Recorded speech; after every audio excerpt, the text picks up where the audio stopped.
साथियों नमस्कार, मेरे YouTube चैनल पर आपका बहुत बहुत स्वागत है। साथियों आज मैं जिस तकलीफ़ की बात कर रही हूँ, जिस परेशानी की बात कर रही हूँ, बड़ी ही विचित्र है।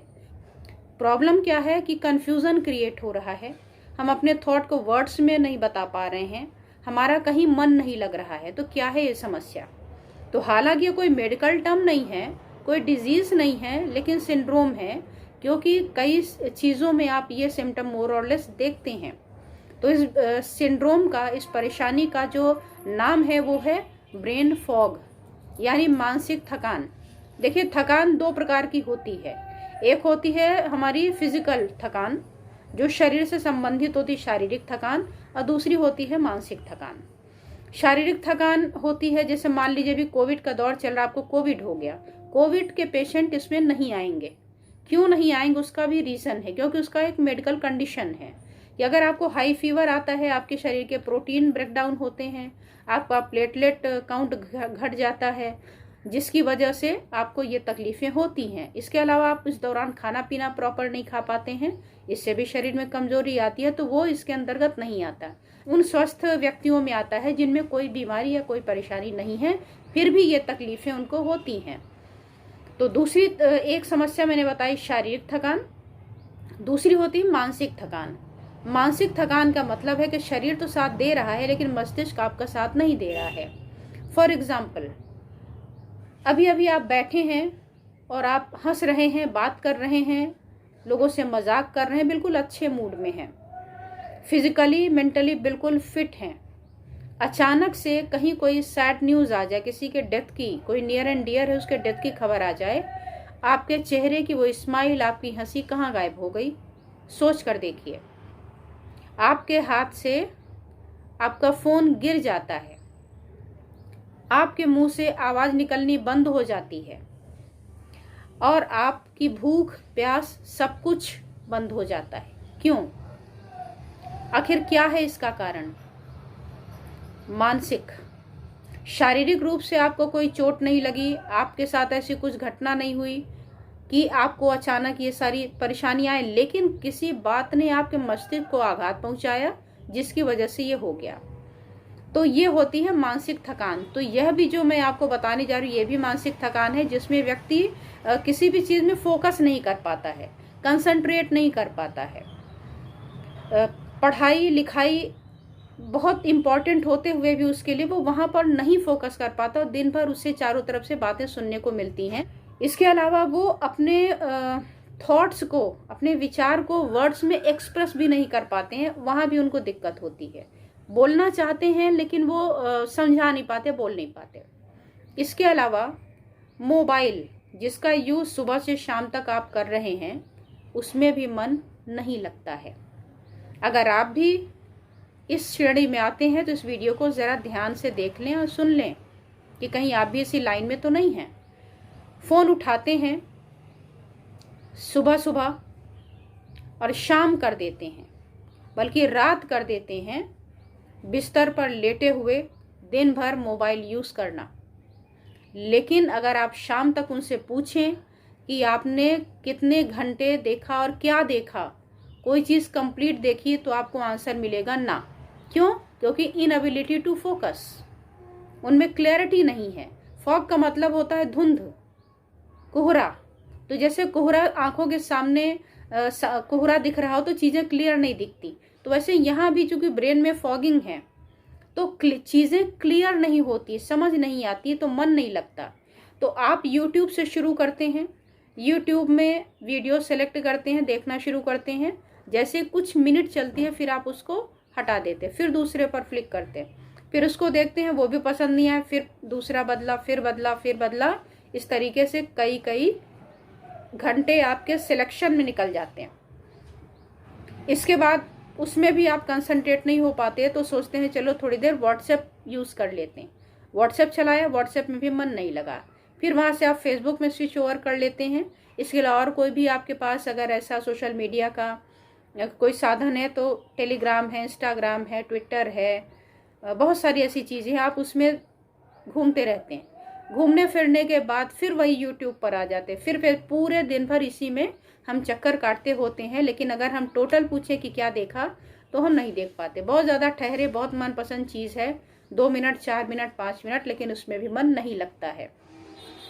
तो इस बीमारी का क्या लक्षण है? इसके अलावा फिर स्लीपिंग डिसऑर्डर होती है, या तो दिन भर सोएंगे या तो नींद आएगी ही नहीं, रात को भी उठ करके केवल मोबाइल चलाएंगे। तो इसका कारण क्या है, क्यों होता है ये? तो इसके कारणों में सबसे पहले, सबसे नंबर 1 पर न्यूट्रिशनल डेफिशिएंसी, यानी खाने पीने में क्वालिटी की कमी, पुअर डाइट, और या तो ईटिंग टू मच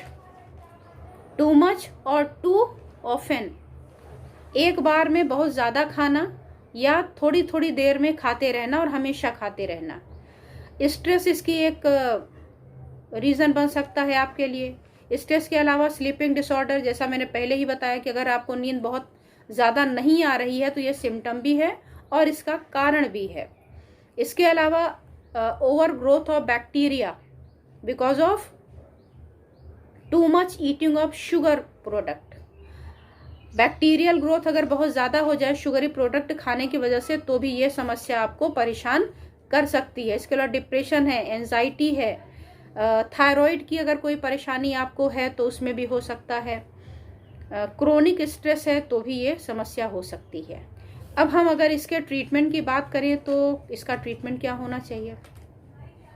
चूँकि प्रॉब्लम है हमारे सेंटर एरिया की, ब्रेन आपका सेंट्रल नर्वस सिस्टम का एक पार्ट है, तो हमें ऐसा पॉइंट चाहिए जो हमारे सेंट्रल नर्वस सिस्टम को गवर्न करता हो।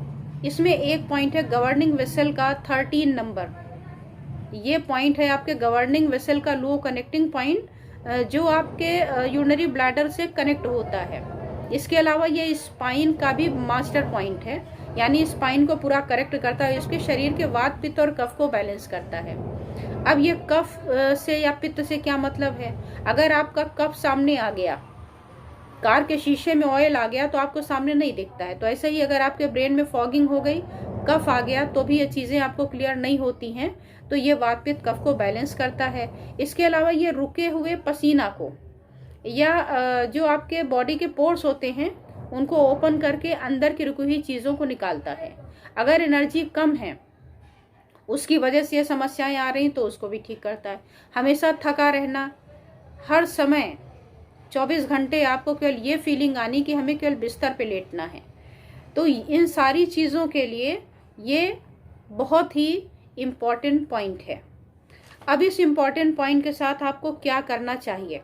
इसके 2 ऑप्शन है। पहला ऑप्शन मेरे हाथ में कलर है, जैसा कि आप देख रहे हैं, रेड कलर, और इस रेड कलर को हमें लगाना है गवर्निंग वेसल 13 पर। तो इसकी लोकेशन कहाँ है आप देखें, ये मैंने बना रखा है, ये सेकंड जॉइंट है, यहाँ पर हमें 14 नंबर का पॉइंट मिलता है, उससे जस्ट नीचे आएंगे तो गवर्निंग वेसल 13 का ये पॉइंट मिलता है। और अगर हम बात करें कि मैग्नेट लगाना चाहें तो मैग्नेट कौन सा लगेगा, तो मैग्नेट लगेगा इसमें वाइट कलर का, टोन करना है। एनर्जी कम है इसीलिए सुस्ती, थकान और ये सारी परेशानियां आ रही हैं।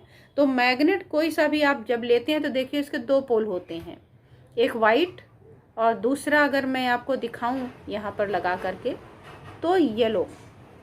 अब हमें लगाना है वाइट, तो मैं क्या करूँगी, मैं टेप में वाइट वाला पोर्शन चिपका दूँगी और इसको ले करके यहाँ पर लगा दूँगी दोनों हाथों में। 12 से 14 घंटे लगाएं जब तक आपकी परेशानी ठीक नहीं हो जाती। तो ये मैंने वाइट मैग्नेट लगा लिया है अपने दोनों ही हाथों में। गर्मी की वजह से अगर आपका मैग्नेट बार बार छूटे तो आप कलर लगा सकते हैं, और अगर कलर की वजह से आपको लगे कि नहीं ये तो ज़्यादा हो रहा है तो आप इसको मैग्नेट से भी कर सकते हैं। तो जो भी आपका मन करे, आपके हाथ में है सिलेक्शन, दोनों ही उतने ही कारगर हैं, लेकिन दोनों को एक साथ कभी भी ना लगाएं। तो इस तरीके से लगा करके आप देखेंगे कि विदिन 24 आवर आपको बहुत अच्छा और रिलैक्स फील होगा। अगर आपको ये वीडियो अच्छी लगी हो तो आप इसे लाइक करें, कमेंट करें और शेयर करना ना भूलें, ताकि आपके जैसा कोई और भी व्यक्ति अगर परेशान है इस समस्या से तो उसे भी इसका समाधान मिल सके। और नए साथियों के लिए जिसने अभी तक सब्सक्राइब नहीं किया है, इसी तरीके की और वीडियो अगर आप देखना चाहते हैं, आपको मैसेज मिलता रहे, आप ऐसा चाहते हैं तो आप इसको सब्सक्राइब कर लें, जिससे जो भी वीडियो बन करके आपके YouTube तक जाए, वो आपके पास मैसेज के रूप में पहुंच जाए और आप उसे तुरंत देख सकें और उसका फ़ायदा उठा सकें। आपने वीडियो को बहुत ही ध्यानपूर्वक पूरा अंत तक देखा, इसके लिए बहुत बहुत धन्यवाद और आभार।